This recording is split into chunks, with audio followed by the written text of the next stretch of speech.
We're live. Hello, everyone out there. I'm Mitch Goldberg. You're watching Be the Boss of Your Money, getting off to a bit of a late start today. But listen, I'm like you. I am just like you, right? Responsibilities, pediatrician, and flu shots. That was this afternoon, but that is life as a single parent. I don't like to say single parent because I'm not really a single parent. I'm more like I've become a solo parent. You know my situation. I think we're doing pretty good. We've got the kids going to the doctor, getting their flu shots, getting through school, and we're a work in progress. Anyway, let's talk about the market today. Another good day. Could have been a tough day.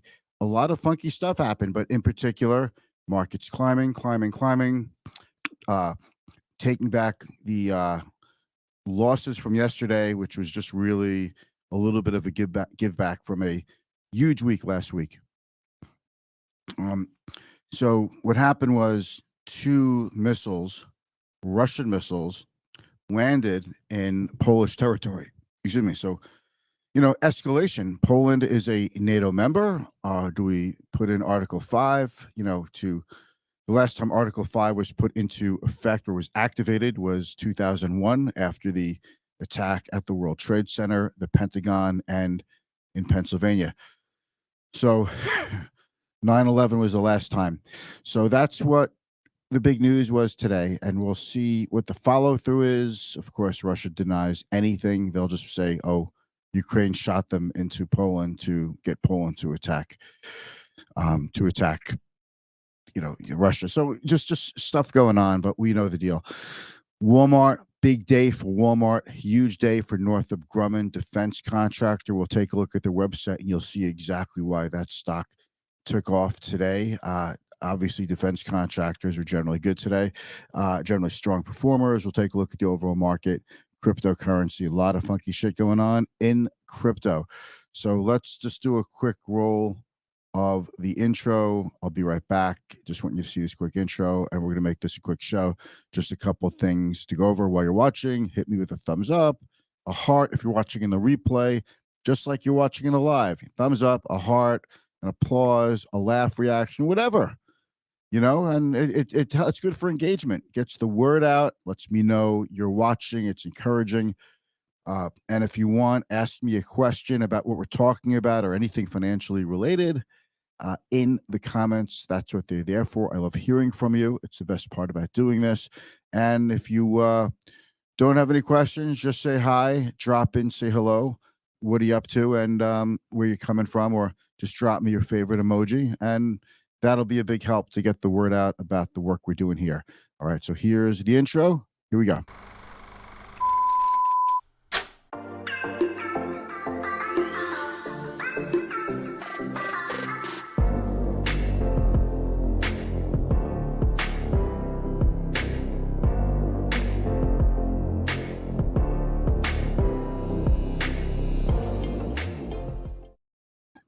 Okay, good to have you back. How do I sound, guys? I'm using the new I had to put that camera on. I'm using a new audio interface. It's called a Rodecaster Pro 2, made by a very high quality audio products manufacturer in Australia called Rode. Anyone who's into audio, music, what have you, you know that Rode makes great stuff, and this is the creme de la creme of audio.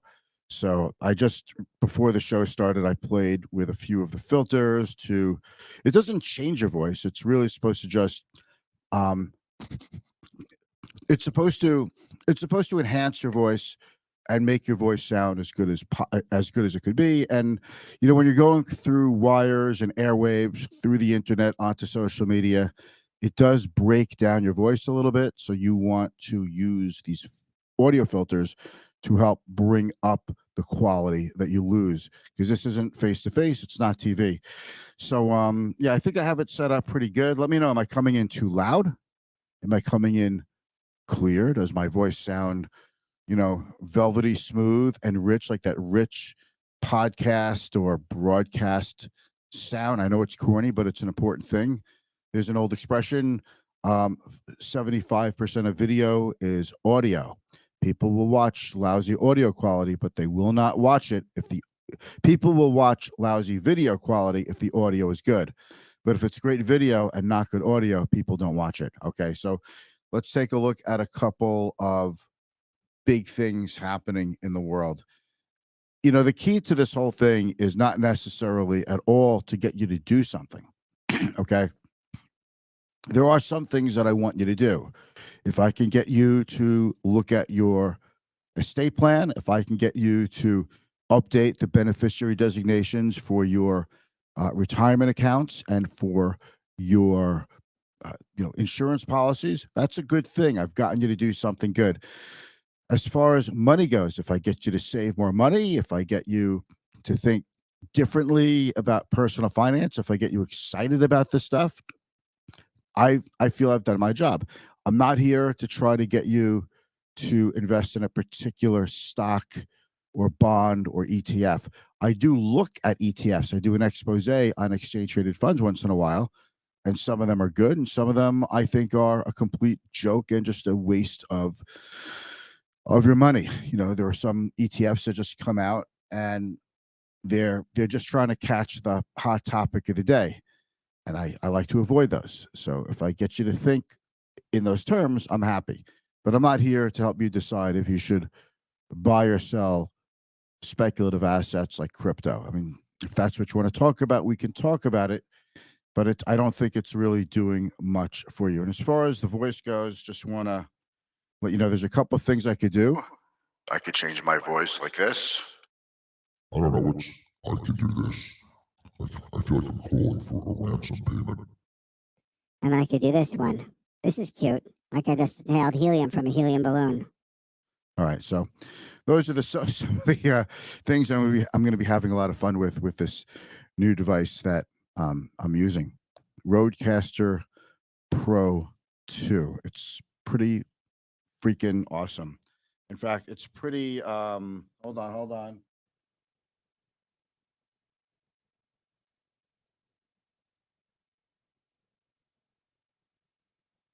No, it's not it. Is that it? Yep. It's pretty. Yeah.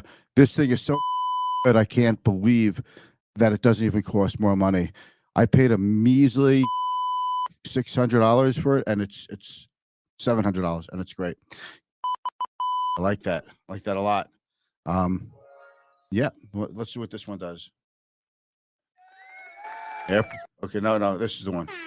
Yeah. All right. I'm having fun with this stuff. So we have somebody in the comments already. Keep the creeper voice, Jack.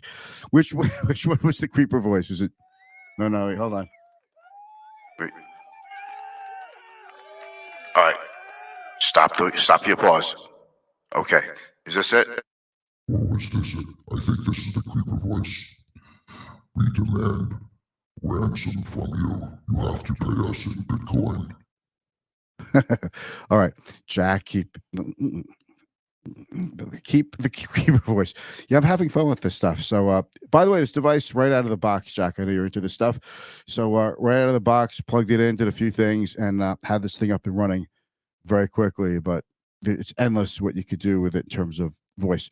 Oh, were we talking about the stock market? Something important? Oh yeah. So let's get to it. Okay. Let's get rid of the social media icons. You can check me out on all these social media platforms, whichever one you prefer. I get around. So the Dow up 56, not a terrible day. It was up about 225, 240 earlier today before news of the missiles hitting, landing in Poland. But Nasdaq had a great day, up 162 points.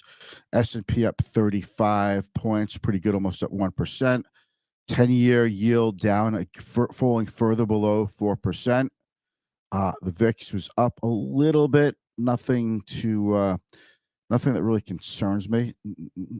Oil was up a little bit. Gold was up a little bit. You'd think gold would be down. So let me tell you what happened.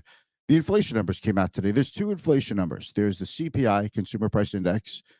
That came out last Thursday, lower than expected, sent the stock market up over 1,000 points. We finally had a break in the rapid rate of the rise in inflation.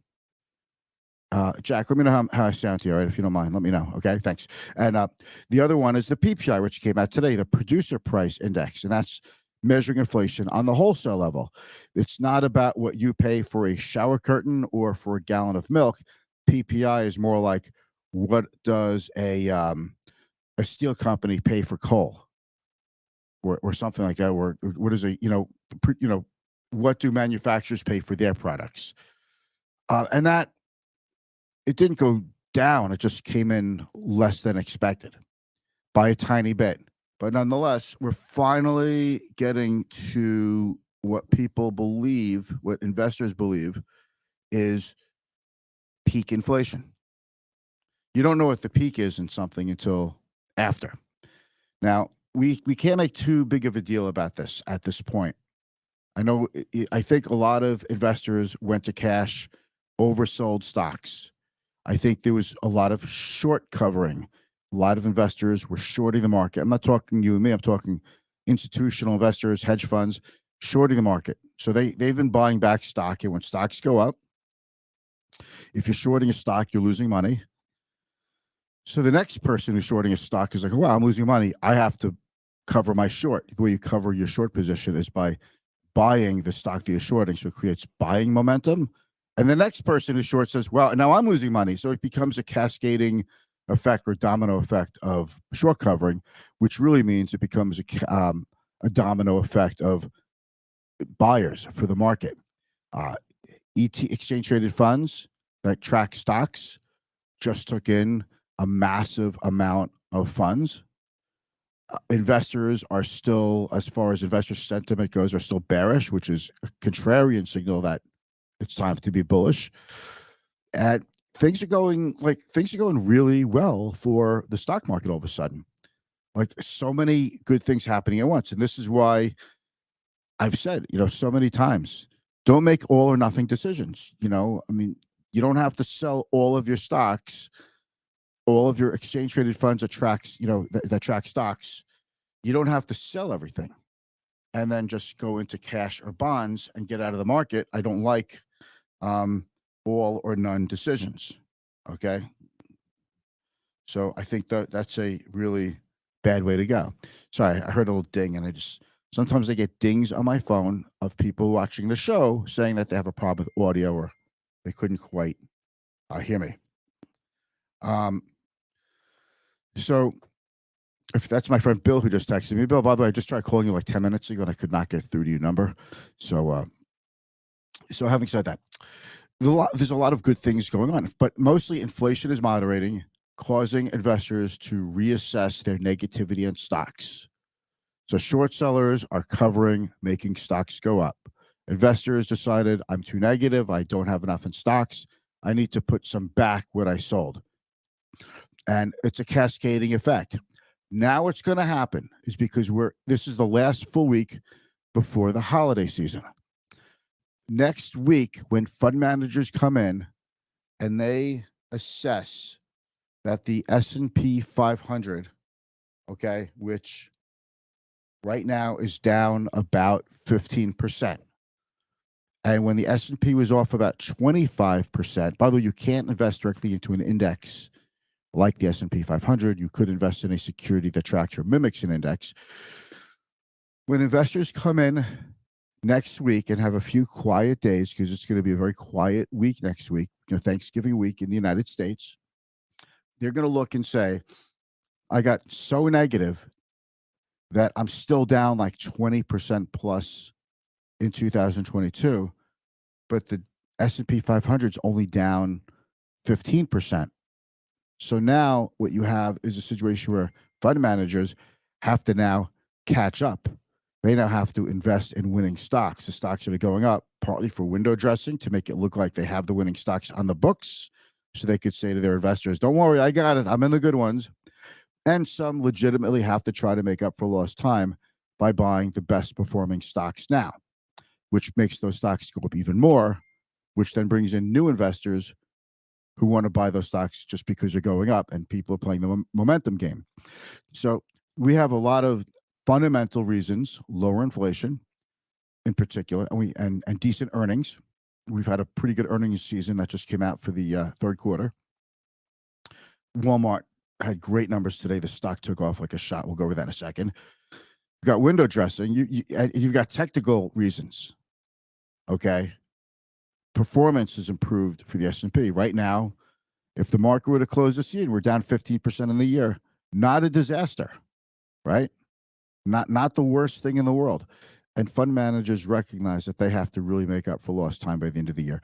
So we have so many good things right now. It's hard to be negative. And this is why I say, don't be all or nothing. I never want to condone an all or nothing approach to the stock market. Don't go all in the market and stocks, all out of stocks. Now, some people could do that. They can do that with their entire portfolio, their entire life savings. I don't know any of them. I mean, professional investors could do it, but even the professionals aren't always going all in or all out by any stretch. They might lighten up a little in stocks, go a little heavier in stocks. That's what they could do. But for you just keep investing based on you, on your time horizon, and the time it takes until you need your money.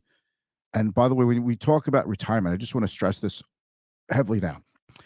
Retirement is definitely a goal. We talk about investing for retirement, but I think it's misunderstood. It's not like retirement is the goal, and at that point, you convert all of your investments into cash and just live off the cash for the rest of your life.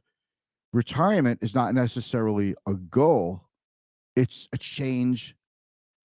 It's just another adjustment in the investment process along your life's journey. So you don't just go from let's say you're going to retire at 66.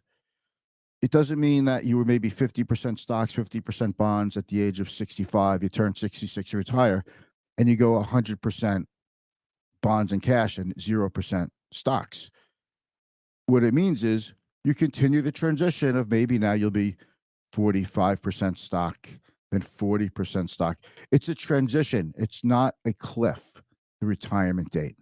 And I think that's what a lot of people are missing. College is a different story. College is definitely a date certain.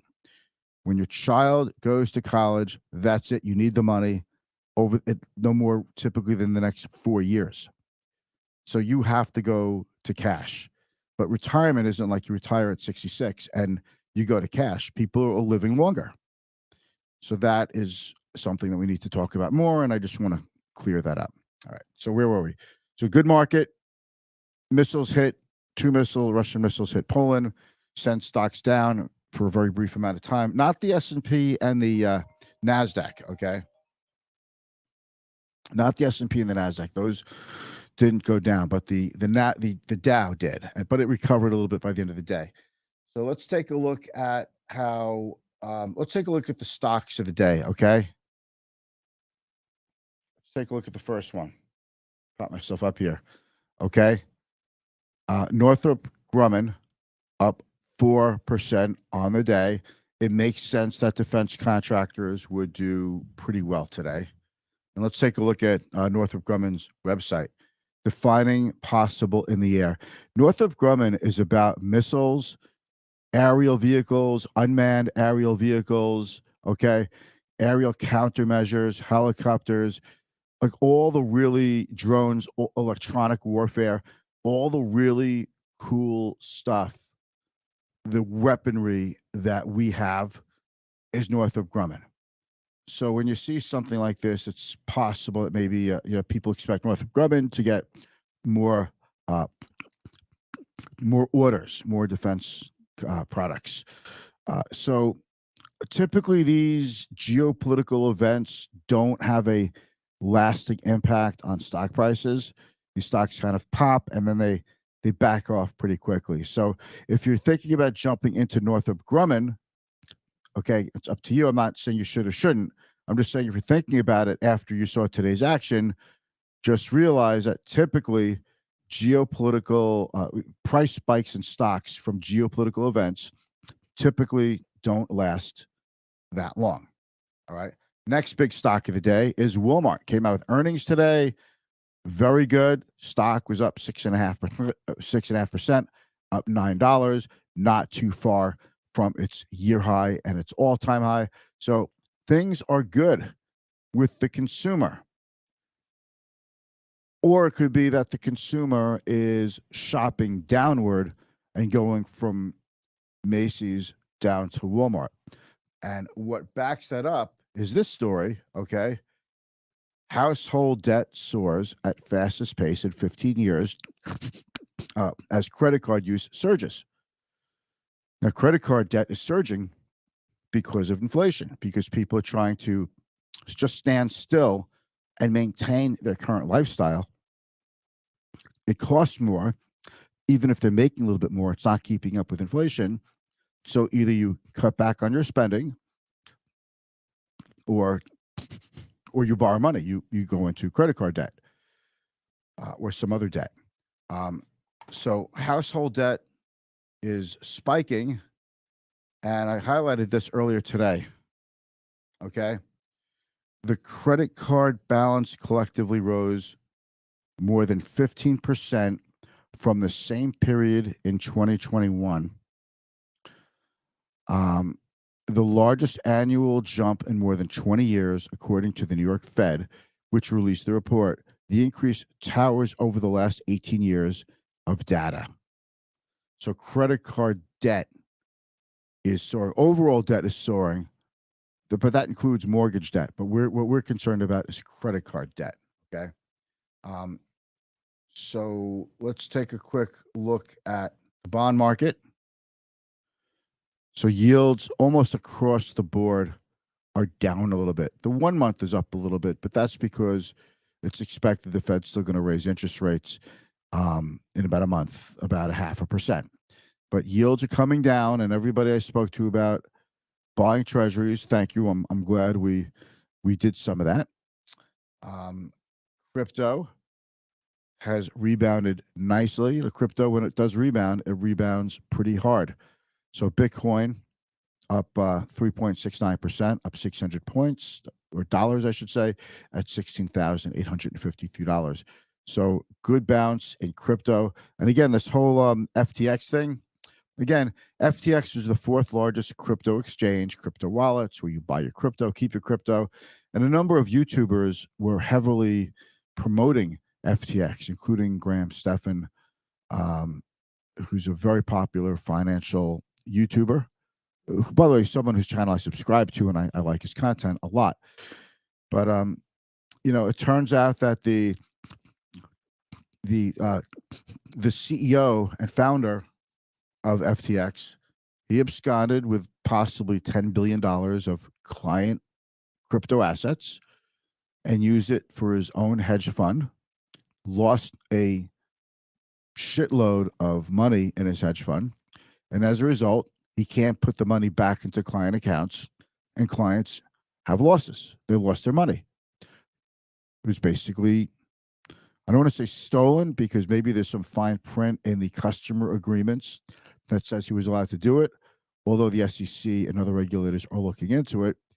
In any event, people got spooked who were onto this, started taking their money out of FTX, and then they couldn't get their money out of FTX. Cryptos went down as a result, and that affected other crypto exchanges who are either suffering through margin calls, or their clients are suffering through margin calls, but the clients don't have the money for the margin call. So the crypto exchanges are having to sell out clients' accounts to pay for the margin call. And if there's not enough in those accounts to satisfy the margin call, then the crypto exchange is on the hook for that. And if they don't have the money to pay those debts, those bills, then they go out of business. So this is contagion. When one goes under, it causes others to go under. And this is what's happening in the wide world of crypto right now. And this is why it's so dangerous. It's not that some bad news came out on Bitcoin. I mean, we talked about Bitcoin and other crypto. We said that a Fed that has gotten religion about fighting inflation, that raises rates, takes money out of the system by raising rates and shrinking its giant balance sheet. That's bad for speculative assets. It's bad for crypto.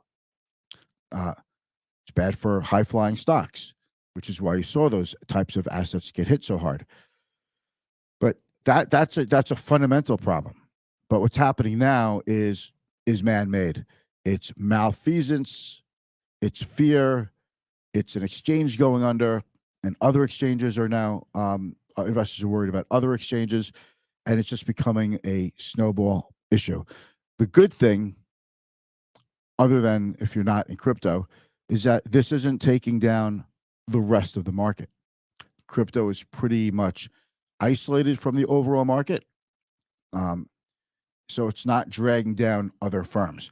Now, if there are banks, brokerage firms, investment banks that loan money to FTX and other crypto exchanges, well, they could be out of their investment. They have to start writing things down, and they have to come up with their own capital to meet their own capital ratio requirements. That would be bad for the overall market and the economy and the banking system. But I don't think we're there yet. I mean, I don't think we're there. I don't think we're going there. So the crypto debacle is pretty well contained. All right. So that's my story. I'm sticking with it. Thank you so much for joining me, and I will see you tomorrow. Have a good night.